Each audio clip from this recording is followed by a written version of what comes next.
نبی مکرم صلی اللہ علیہ وسلم نے اذان کے بہت سے فضائل بیان فرمائے ہیں۔ اسی طرح اپنی مبارک احادیث میں اذان کے بہت سے مسائل بھی بیان فرمائے ہیں۔ آج کی اس مختصر نشست میں انشاءاللہ ہم اذان کے چند ایک مسائل اور اذان کے متعلق چند ایک تاریخی واقعات جاننے کی کوشش کریں گے۔ نبی مکرم صلی اللہ علیہ وسلم کے مبارک دور میں مکہ المکرمہ میں معراج النبی کے موقع پر نماز فرض ہو چکی تھی، لیکن اذان مکہ میں نہیں دی گئی۔ مدینہ منورہ کے ابتدائی دور میں بھی اذان کا وجود ہمیں نہیں ملتا، حتیٰ کہ احادیث میں ہمیں ملتا ہے کہ نبی علیہ السلام اپنے صحابہ کو جمع فرماتے ہیں اور ان کو فرماتے ہیں کہ نماز کے لیے بلانے کے لیے کوئی علامت مقرر کر لی جائے۔ تو تمام صحابہ اپنی عقلی اور علمی استعداد کے مطابق نبی علیہ السلام کے سامنے گزارشات پیش کرتے ہیں۔ کوئی کہتا ہے یا نبی اللہ ہمیں یہودیوں کا طریقہ اختیار کرنا چاہیے، کوئی کہتا ہے ہمیں مجوسیوں کا طریقہ اختیار کرنا چاہیے۔ مختلف آراء آتی ہیں، کوئی فیصلہ نہیں ہونے پاتا۔ حضرت عبداللہ بن زید نامی صحابی رات کو سوتے ہیں، خواب میں فرشتہ حاضر ہوتا ہے اور کہتا ہے عبداللہ تم نماز کے بلانے کے متعلق مسئلے میں مشورہ کر رہے تھے، تو کیا میں تمہیں بہترین اس حوالے سے مشورہ نہ دوں؟ حضرت عبداللہ بن زید کہتے ہیں کہ میں نے اس کے ہاتھ میں ناقوس دیکھی جس کے اندر پھونکا جاتا تو اس کے تیز آواز نکلتی، تو میں نے کہا یہ ناقوس مجھے دے دو تاکہ میں اس کو بجا کر لوگوں کو نماز کے لیے بلایا کروں۔ اس نے کہا میں تمہیں اس سے بہتر طریقہ نہ بتاؤں؟ عرض کیا ضرور بتائیے۔ تو وہ فرشتہ اذان سکھاتا ہے، اللہ اکبر اللہ اکبر اللہ اکبر اللہ اکبر، 4 مرتبہ اللہ اکبر کہتا ہے، پھر 2 مرتبہ اشہد ان لا الہ الا اللہ اشہد ان لا الہ الا اللہ کہتا ہے، پھر 2 مرتبہ ہی اشہد ان محمد رسول اللہ اشہد ان محمد رسول اللہ پڑھتا ہے صلی اللہ علیہ وسلم، پھر وہ 2 مرتبہ حی علی الصلاۃ حی علی الصلاۃ پڑھتا ہے اور 2 مرتبہ ہی حی علی الفلاح حی علی الفلاح پڑھتا ہے، پھر 2 مرتبہ کہتا ہے، 2 مرتبہ اللہ اکبر کہتے ہیں اور آخر پہ 1 مرتبہ لا الہ الا اللہ کہتے ہیں۔ یوں اذان مکمل ہو گئی۔ تو نبی علیہ السلام کے یہ صحابی صبح جاگتے ہیں، نبی علیہ السلام کی بارگاہ اقدس میں حاضر ہوتے ہیں، عرض کرتے ہیں یا نبی اللہ میں نے یہ الفاظ سنے ہیں۔ نبی علیہ السلام فرماتے ہیں بلال کو اذان سناؤ اور سکھاؤ، کیونکہ اس کی آواز بلند ہے اور اس کی آواز کے اندر ایک خاص قسم کی جو ہے وہ نغمگی بھی موجود ہے، تو اس وجہ سے اس کی آواز زیادہ متاثر کن ہوگی۔ حضرت بلال کو اذان سکھائی جاتی ہے۔ حضرت بلال جب پہلی اذان کہتے ہیں تو حضرت عمر فاروق بھی حدیث میں آیا کہ نبی علیہ السلام کی بارگاہ میں آتے ہیں اور انہوں نے چادر لی ہوتی ہے، اتنی جلدی سے اپنے گھر سے چلتے ہیں کہ چادر کو سمیٹنا بھی یاد نہیں رہتا اور چادر کا ایک پلو زمین کے ساتھ گھس رہا ہوتا ہے۔ نبی علیہ السلام کی بارگاہ میں آتے ہیں یا نبی اللہ یہ اذان میں نے بھی خواب میں سنی ہے، تو نبی علیہ السلام فرماتے ہیں ان خوابوں کی مطابقت پر میں اللہ کی حمد کرتا ہوں اور یقیناً یہ خواب جو ہے سچا خواب ہے اور یہ درست خواب ہے۔ یوں اذان کی ابتدا ہوتی ہے۔ سیدنا بلال اذان کے لیے مقرر ہوتے ہیں۔ اذان کے حوالے سے اور اقامت کے حوالے سے 2 طرح کی سنتیں ہمارے سامنے ہیں۔ احناف نے ان میں سے ایک سنت کو اپنا لیا ہے، شوافع، حنابل اور مالکیوں نے اور اہل ظاہر نے دوسری سنت کو اپنا لیا ہے۔ ان میں یہ ہے کہ اذان کے الفاظ 2 مرتبہ دہرائے جائیں اور اقامت بھی ہو بہو ویسی ہی ہو، 2 مرتبہ اس کے الفاظ دہرائے جائیں۔ حی علی الفلاح کے بعد قد قامت الصلاۃ کے الفاظ جو ہیں وہ بھی 2 مرتبہ دہرائے جائیں۔ جبکہ دوسری سنت جو مالکیوں، شافعیوں، حنبلیوں نے اپنائی ہے وہ یہ ہے کہ اذان کے الفاظ بعض اوقات تو 2 مرتبہ ہی ہوں، اور بعض اوقات اشہد ان محمد رسول اللہ کہنے کے بعد دوبارہ اشہد ان لا الہ الا اللہ 2 مرتبہ کہا جائے، اور پھر 2 مرتبہ اشہد ان محمد رسول اللہ کہا جائے۔ اسے کہتے ہیں ترجیح۔ ترجیح کا مطلب ہے کہ شہادتین کو 2 مرتبہ پڑھا ہے بلند آواز سے، اور پھر واپس آدمی پلٹ آیا ہے اور آہستہ آواز سے 2 مرتبہ پھر شہادتین کو پڑھا ہے۔ اسے ترجیح کہا جاتا ہے، اور ترجیح بھی سنت ہے۔ جب اذان 2 الفاظ کے ساتھ کہی جائے گی تو اقامت 1 الفاظ کے ساتھ کہی جائے گی حنابل، شوافی اور مالکیوں کے نزدیک۔ اور جب اذان کے اندر شہادتین 2 مرتبہ کی بجائے 4 مرتبہ دہرائے جائیں گے تو پھر اقامت بھی 2 مرتبہ دہرائی جائے گی۔ جبکہ ہم نے اس میں سے جو سنت اپنائی ہے وہ یہ ہے کہ اذان کے الفاظ بھی 2 مرتبہ اور اقامت کے الفاظ بھی 2 مرتبہ، اور یہ بھی نبی علیہ الصلوۃ والتسلیم کے مبارک طریقہ سے اور آپ کے اصحاب کی سنت سے ثابت ہے۔ تو نبی علیہ السلام نے اذان پر حضرت بلال کو مقرر فرمایا۔ مؤذنوں کی فضیلت کے حوالے سے فرمایا کہ قیامت کے دن سب سے بلند گردنیں مؤذنوں کی ہوں گی۔ ایک مرتبہ فرمایا نبی علیہ الصلوۃ والتسلیم نے حضرت عثمان رضی اللہ تعالیٰ عنہ نامی ایک صحابی تھے، انہوں نے عرض کیا مجھے میری قوم کا امام مقرر کر دیں۔ فرمایا تمہیں امام مقرر کرتا ہوں تو تم اپنا مؤذن مقرر کرنا، اور ایک ایسا مؤذن مقرر کرنا کہ جو بغیر کسی معاوضہ کے اذان کہے۔ اس سے معلوم ہوا کہ بغیر معاوضہ کے اذان کہنا یہ بہت بڑا ایک فضیلت والا عمل ہے، اور نبی علیہ الصلوۃ والتسلیم نے اس کی تاکید بھی فرمائی ہے۔ تو اذان کے والے سے حضرت بلال کو مقرر فرمایا۔ سیدنا بلال رضی اللہ تعالیٰ عنہ نبی علیہ السلام کے لیے اذان کہا کرتے تھے۔ ایک اور صحابی کا نام بھی آتا ہے مؤذنوں میں، جن کا نام عبداللہ ابن مکتوم ہے، نابینا صحابی تھے۔ نبی علیہ السلام نے انہیں اپنی غیر موجودگی میں اپنا نائب امام بھی مقرر کیا ہے۔ آج لوگ کہتے ہیں جی نبینوں کو امام بنایا جا سکتا ہے کہ نہیں جا سکتا؟ نابینے کو بلا شک و شبہ اگر وہ قرآن و حدیث کا عالم ہو تو اسے امام بنایا جا سکتا ہے، مؤذن بنایا جا سکتا ہے، اس میں کوئی حرج نہیں ہے۔ ہاں اگر پاکی پلیدی میں خیال نہ رکھ پاتا ہو تو اسے سمجھایا بجھایا جائے، اور اگر پھر بھی خیال نہ رکھے تو پھر اسے منصب سے ہٹا دیا جائے۔ تو حضرت عبداللہ ابن مکتوم نابینے صحابی تھے، نبی علیہ السلام نے انہیں مقرر کیا تھا مؤذن مسجد نبوی میں۔ اور مسجد نبوی میں 2 اذانیں ہوا کرتی تھیں فجر کے وقت۔ پہلی اذان ہوتی تھی تہجد کی اور وہ حضرت بلال دیا کرتے تھے، اور دوسری اذان ہوتی تھی اذان فجر جو کہ حضرت عبداللہ ابن مکتوم دیا کرتے تھے۔ آج بھی مدینہ میں یہی رواج ہے، وہی سنت ہے کہ 2 اذانیں ہوتی ہیں، ایک تہجد کے لیے اذان ہوتی ہے اور ایک اذان جو ہے وہ نماز فجر کے لیے ہوتی ہے۔ بعض لوگ حضرت بلال کی اذان کو فجر کی اذان سمجھ لیا کرتے تھے اور رمضان میں کھانا پینا چھوڑ دیا کرتے تھے، لیکن بعد میں پتہ چلتا کہ اندھیرا تو کافی دیر رہا ہے، تو اس حوالے سے نبی علیہ السلام نے فرما دیا بلال جب اذان کہے تو اس وقت کھاتے پیتے رہا کرو، کیونکہ بلال تہجد کی اذان کہتے ہیں۔ ان کا مقصد یہ ہوتا ہے کہ نماز پڑھنے والا تہجد کی ہوشیار ہو جائے، چست ہو جائے اور جلدی جلدی اپنی نماز مکمل کرے، اور سویا ہوا آدمی اٹھے اور نماز پڑھ لے اور سحری کے لیے تیاری کر لے۔ جب تم عبداللہ ابن مکتوم کی اذان سنو تب کھانا پینا چھوڑا کرو، کیونکہ عبداللہ ابن مکتوم نابینے صحابی ہیں، اور یہ اس وقت اذان کہتے ہیں جب انہیں بتا دیا جاتا ہے کہ اذان کہہ دو، اب سحری کا وقت ختم ہو گیا ہے اور صبح ہو گئی ہے۔ تو سیدنا عبداللہ ابن مکتوم اذان فجر کے لیے مقرر تھے، اور حضرت بلال اذان تہجد کے لیے مقرر تھے۔ نبی مکرم صلی اللہ علیہ وسلم نے اذان اور اقامت کے حوالے سے بھی مسئلہ بیان فرمایا۔ آپ نے فرمایا اذان پر مؤذن کا حق ہے، وہ اس حوالے سے امانت دار ہے، اور اقامت پر امام کا حق ہے کہ وہ جس سے چاہے اقامت کہلوا لے، اس پر کسی کو اعتراض نہیں ہونا چاہیے۔ تو اقامت امام کا حق ہے اور اذان مؤذن کا حق ہے۔ اسی طرح ایک اور مسئلہ بھی بیان فرمایا کہ نماز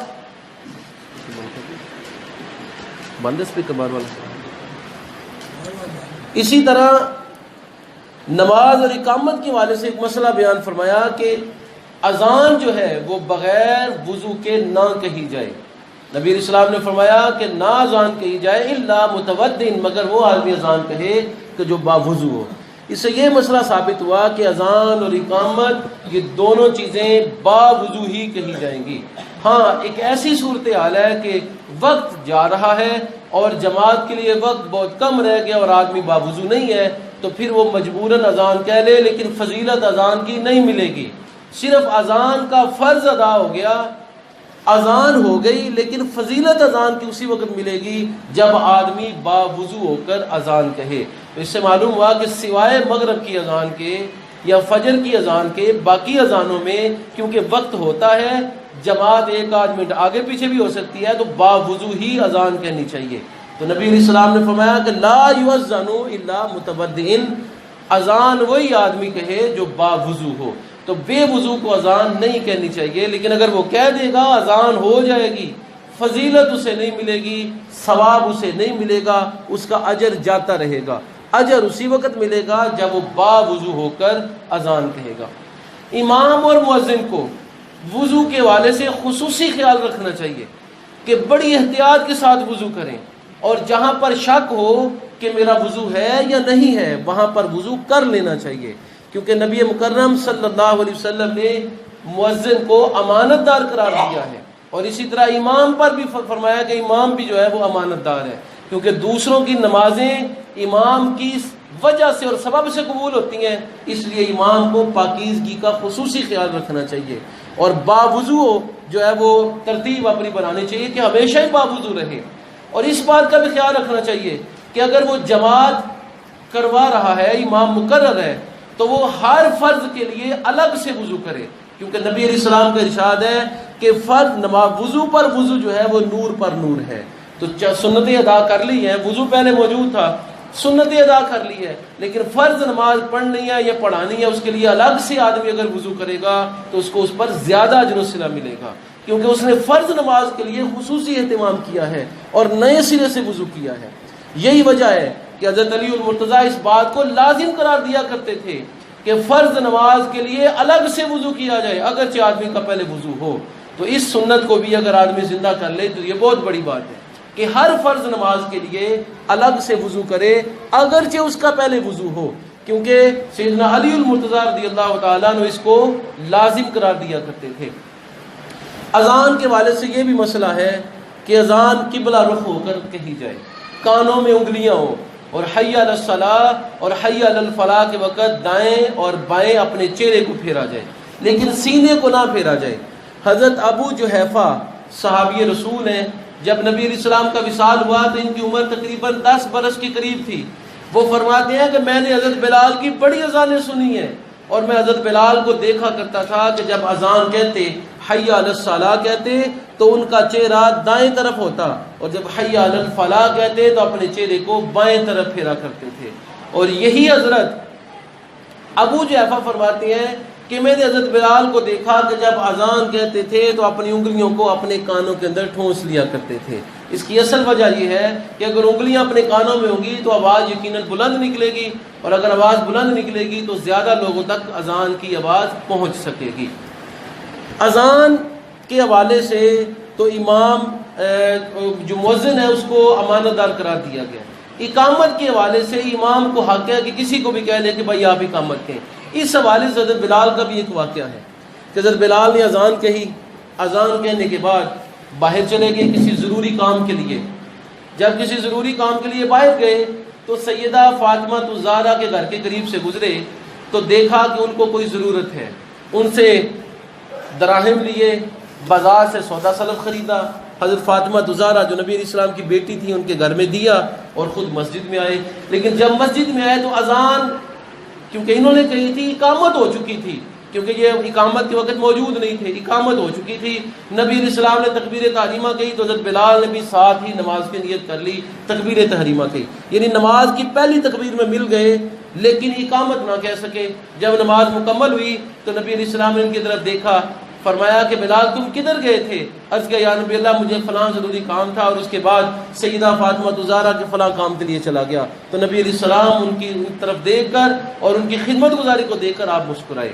اس سے معلوم ہوا کہ اشد ضروری اگر کوئی کام ہو تو مؤذن اذان کہہ کے مسجد سے باہر نکل سکتا ہے، بشرطے کہ اسے معلوم ہو کہ میں اذان جماعت کے وقت حاضر ہو جاؤں گا اور اقامت کے وقت مل جاؤں گا، نماز با جماعت پڑھوں گا، وقفہ اتنا ہو اور ضروری کام ہو تو اس کے لیے جایا جا سکتا ہے۔ وہ ضروری کام کیا ہو سکتا ہے؟ وہ ضروری کام یہ ہو سکتا ہے کہ مسجد میں اگر انتظام نہ ہو وضو کا تو مسجد سے باہر چلا جائے وضو کرنے کے لیے، باتھ روم کا انتظام نہ ہو تو مسجد سے باہر جا سکتا ہے۔ کسی کو نماز کے لیے جگانا مقصود ہو، اولاد ہے وہ نماز با جماعت نہیں پڑھتے تو مقصود ہے کہ ان کو نماز کے لیے اٹھایا جائے تو ان کاموں کے لیے جایا جا سکتا ہے۔ یہ ضروری کام ہے۔ بقیہ جو دنیا داری کے کام ہیں ان کی وجہ سے آدمی مسجد سے باہر اذان دینے کے بعد نہیں جا سکتا۔ حضرت ابو معذورہ کا واقعہ بھی بڑا دلچسپ ہے۔ سیدنا ابو معذورہ کہتے ہیں کہ میں فتح مکہ کے موقع پر ظاہری طور پہ مسلمان ہو گیا، لیکن اندرون خانہ کافر ہی تھا۔ غزوہ تبوک کے لیے، غزوہ حنین کے لیے نبی علیہ السلام اپنے صحابہ کو لے کر نکلے تو میں بھی ان کے ساتھ تھا۔ حضرت بلال نے اذان کی تو میں حضرت بلال کی اذان کی نقلیں اتارنے لگا۔ وہ اذان کہتے اللہ اکبر اللہ اکبر تو میں بھی اسی طرح کہتا۔ نبی علیہ الصلوۃ والتسلیم آگاہ ہو گئے کہ لشکر کے فلاں حصے میں، بہت بڑا لشکر تھا، لشکر کے فلاں حصے میں ابو معذورہ نے یہ عمل کیا ہے۔ تو نبی علیہ السلام نے ان کو بلایا۔ یہ 4-5 لوگوں کا گروہ تھا اور یہ راستے سے ہٹ کے ہی حرکت کر رہے تھے۔ نبی علیہ السلام نے ایک سے فرمایا تم اذان پڑھو، اس نے کہا فرمایا ایک طرف ہو جاؤ۔ دوسرے سے کہا اذان پڑھو، اس نے بھی اذان پڑھی، فرمایا ایک طرف ہو جاؤ۔ تیسرے کا اذان کو، حتیٰ کہ حضرت ابو معذورہ کی باری آ گئی۔ ابو معذورہ کی آواز جب نبی علیہ السلام نے سنی تو آپ کو پسند آئی، اپنے پاس بٹھا لیا، ان کے چہرے اور سینے پر ہاتھ پھیرتے رہے۔ پھر نبی علیہ السلام نے فرمایا کہ ابو معذورہ تم اپنی حرکتوں سے باز کیوں نہیں آتے اور اذان بلال کا مذاق کیوں اڑاتے ہو؟ مقصد یہ تھا، فرمایا اپنی حرکتوں سے باز کیوں نہیں آتے؟ پھر نبی علیہ السلام نے زور سے ان کے سینے پر ہاتھ مارا اور ان کو ایک تھیلی عنایت فرمائی جس میں کچھ رقم تھی۔ فرمایا کہ ابو معذورہ تمہاری اذان بڑی خوبصورت ہے۔ عرض کیا یا نبی اللہ پھر مجھے مکے کا مؤذن مقرر کر دیں۔ فرمایا جاؤ میں نے تمہیں مکے کا مؤذن مقرر کر دیا ہے۔ پھر انہیں اذان بھی سکھائی اور شہادتین کو 4 مرتبہ ان کو پڑھنے کا حکم دیا۔ تو حضرت ابو معذورہ اور آپ کی نسل مکہ المکرمہ کی مؤذن رہی ہے۔ تو حضرت ابو معذورہ رضی اللہ تعالیٰ عنہ مکہ کے مکرم مؤذن، حضرت بلال مدینہ المنورہ کے مؤذن، اور حضرت عبداللہ ابن مختوم نبی علیہ السلام کے نائب امام بھی اور ساتھ مدینہ المنورہ کے مؤذن بھی رہے۔ نبی مکرم صلی اللہ علیہ وسلم ان تمام صحابہ کے ساتھ بڑی شفقت کیا کرتے تھے، بڑی محبت سے ان کے ساتھ پیش آیا کرتے تھے۔ مسائل کے سمجھانے میں، اذان اور اقامت بتلانے میں نبی علیہ السلام نے جو ان کے ساتھ شفقتیں کی ہیں وہ احادیث کی کتابوں میں بڑی واضح اور بڑی وضاحت کے ساتھ بیان کی گئی ہے۔ نبی مکرم صلی اللہ علیہ وسلم حضرت بلال رضی اللہ تعالیٰ عنہ کی عزت و آبرو کا بڑا خیال رکھتے تھے۔ ایک مرتبہ حضرت ابو ذر غفاری نے، جو بڑے درجے کے صحابی ہیں، جن کے بارے میں نبی علیہ السلام نے فرمایا کہ جو کوئی عیسیٰ علیہ السلام جیسا تقویٰ دیکھنا چاہے تو وہ حضرت ابو ذر غفاری کو دیکھ لے، انہوں نے ایک مرتبہ حضرت بلال سے کہا یا ام اسود، اے کالی ماں کے بیٹے۔ بات تو بالکل درست تھی، حضرت بلال حبشی تھے، ان کی ماں بھی کالی تھی، لیکن حضرت بلال کو اس بات سے اذیت ہوئی۔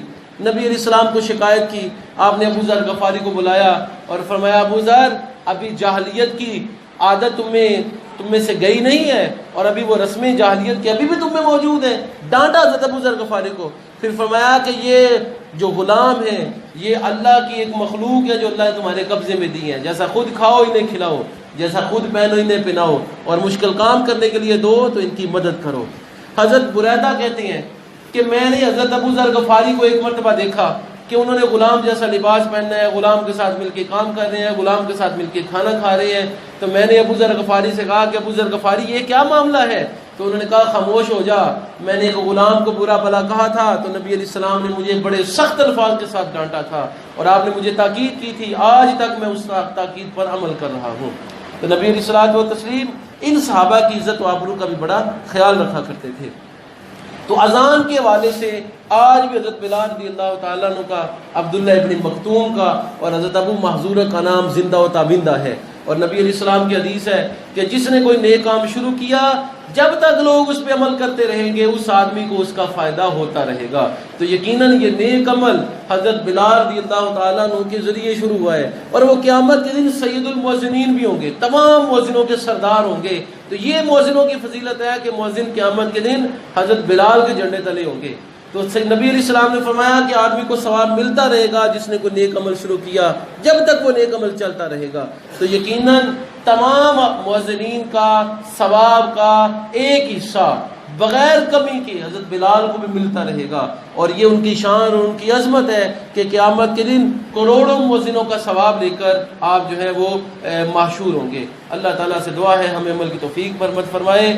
اذان و اقامت اور نماز کے مسائل سیکھنے، سکھانے، سمجھنے، سمجھانے اور ان پر عمل کرنے کی توفیق برمت فرمائے. وآخر دعوانا ان الحمدللہ.